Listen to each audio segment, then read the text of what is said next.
Hey everybody, this is Blake here. I am going to be reviewing The Watch. This is a movie that I sort of wanted to see, but even before it came out and was ravaged by the critics, I had really low expectations. You see, I like all the cast members, but at the same time, it seems like a lot of them star in movies that suck, or the movies will just downplay their strengths and then seem to play up their weaknesses. So I was worried that this would be one of those types of movies, so I went into the movie with no expectations, and luckily it exceeded those expectations. It's not a very good movie, but I thought it was okay. I'll discuss why over time, but first let me just briefly go over the plot. Ben Stiller plays a character who has no real friends. He's emotionally distant from his wife, even though she loves him. You find out over the course of the movie why he's acting that way. He starts all these different kinds of clubs, and he's got a reputation for that, but he primarily works at a Costco as a manager. And one of his friends, who's also the security guard of Costco, he's mysteriously and brutally murdered. So distraught, Ben Stiller decides he's going to start a neighborhood watch. Unfortunately, the only people who show up are Vince Vaughn, who just wants to party, Jonah Hill, who's kind of crazy, and Richard Ayoade, I hope I'm pronouncing his name right, who he has mixed reasons why he's there. At first he says that he just wants to serve the community, but then he immediately says that he also has delusions that he's going to get laid while on the job. So all these guys get together, and they're trying to catch the killer. Wacky hijinks ensue, but over the course of time they discover that it wasn't a person who killed the security guard, it was an alien, and that there's a possible alien invasion underway. So the movie, like the films of Edgar Wright, such as Hot Fuzz and Shaun of the Dead, or movies like Ghostbusters or Attack the Block, it's trying to combine horror with comedy. I love that combination when it works. For the most part, though, this movie is more interested in the comedy part. When it comes to being scary or frightening, it has maybe one or two scenes that are pretty intense. The alien design is really freaky, and yeah, I will admit that there's one scene that actually did kind of get under my skin.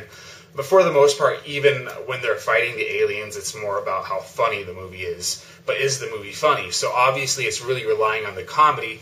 The type of jokes you'll see here, it's very raunchy, very gross. For example, they hit an alien and it leaves like this weird green goo on the front of the car. And Vince Vaughn, he's touching it, he's rubbing it in between his fingers, and he says it feels like cum. And they get into this big discussion about how the texture of the alien goo feels just like cum. It's pretty gross. Sometimes it's amusing, and sometimes there's a legitimately funny joke too. But for the most part, if you really don't like this gross out humor, you're probably not going to enjoy this movie. But I'd also say that the majority of the comedy really relies on the actors. And I'm going to discuss these guys and explain what I feel about them and how that ties into this movie. Because for the most part, The Watch contains both their strengths and their weaknesses as comedic actors. Ben Stiller, now I personally prefer Ben Stiller when he's really over the top, like in Heavyweights or Zoolander, or you got shades of it in Tropic Thunder and Starsky and Hutch. When he hams it up, I think he's really funny, but unfortunately it seems like Ben Stiller prefers playing like the straight man role, the stiff. He's just there so everybody else can act crazy and wild, and he's only there for them to play off him. And this is that type of movie, so we can automatically deduce that Ben Stiller is not going to keep this movie above water. It's going to rely more on everybody else because he's just the normal guy who's trying to keep everything under control. I will say that as an actor, he does a pretty good job in the more serious moments, and he has a few funny moments too, but for the most part, the big problem with him playing the serious man in all these movies is that it also means that he's going to be the most boring character in the entire film. Vince Vaughn, now I like Vince Vaughn when he's playing a supporting role. He has like this certain way of ad-libbing that I think is consistently amusing, even in his bad movies, but unfortunately, when any of his films rely on him too much, that's when they start to suck because amusing can only get you so far. You have to be laugh out loud funny. And I've never seen a movie that Vince Vaughn starred in that I really liked. The closest is probably The Wedding Crashers, but even then he pretty much shared the screen time with Owen Wilson. And I think I'd even argue that was more Owen Wilson's movie than his. But I hated Fred Claus. I hated Couples Retreat. I really, really hated The Dilemma. he can't sustain a movie on its own, so he works best when he's playing a supporting role, like in Starsky and Hutch, The Lost World, even though I hated his character, and Mr. and Miss Smith, and a few others he's done. And this movie actually, I thought, used him really well. He has some of my favorite moments in the whole film. He stood out, and I thought he was really naturally funny. It's pretty much typical Vince Vaughn stuff, but at least this movie utilizes him well. Jonah Hill, he's difficult to describe because for the most part, I've liked the movies that he's appeared in. I love Superbad. I liked Moneyball a lot. I thought 21 Jump Street was great, possibly the best comedy of this year.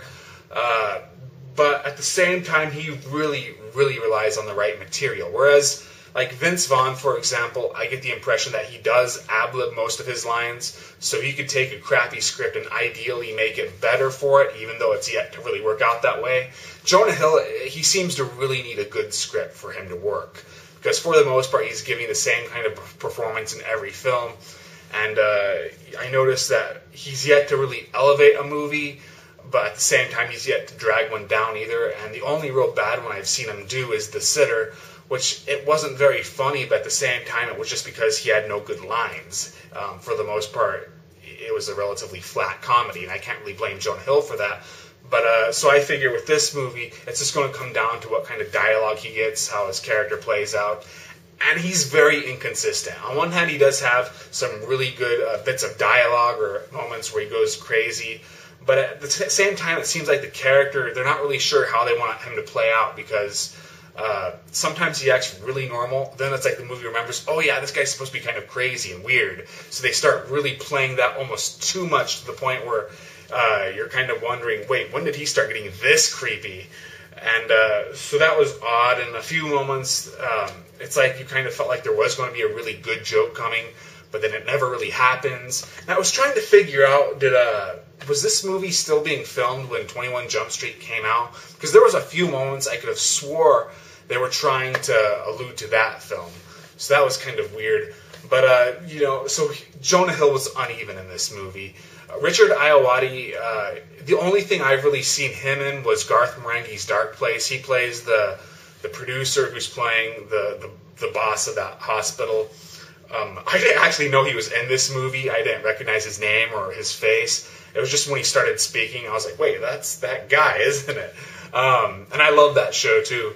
And one thing I remember him saying in an interview was that he wasn't a good actor, that he was really that bad, and that he wasn't even acting for Garth Marenghi.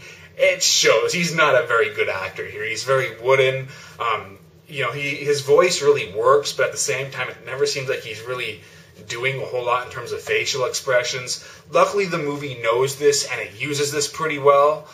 But he also had some really good lines, and I think he just has one of those voices, and how he says certain things just cracks me up. So he worked out okay. And then there's some nice supporting actors like Will Forte and a few other people I recognized. But all in all, I just thought, the movie never really elevated itself above just being amusing. And that's okay, I guess, but at the same time, I can't really argue that you should go watch this, because there was never really any moment where I laughed out loud. For the most part, at most I'd snicker, and I'd maybe crack a smile, and that tended to happen pretty consistently, but I wasn't blown away by anything. And there are a few parts that really suggest that maybe this movie was being written as it was going along, because there were times where it seemed like they were building up to maybe the police thinking that the neighborhood watch were the killers, because everybody at the neighborhood watch encounter seems to die. But the movie almost drops that up until the very end, where there's sort of a line dedicated to that. But for the most part, it's just like, why did they even bother? At times you're not even really sure if the police even knew that these people were dying, and how come nobody ever questioned the neighborhood watch. I guess you're not supposed to really think about that stuff, but why waste so much time on killing off these side characters, especially the kid on a skateboard, when there's not going to be any real payoff there? So that was weird. And then there's this also really awkward subplot with Ben Stiller and his wife, where he can't conceive, he's sterile, and he doesn't want to tell her, and it doesn't feel like it belongs there, because for the most part, all the other characters don't act like real people.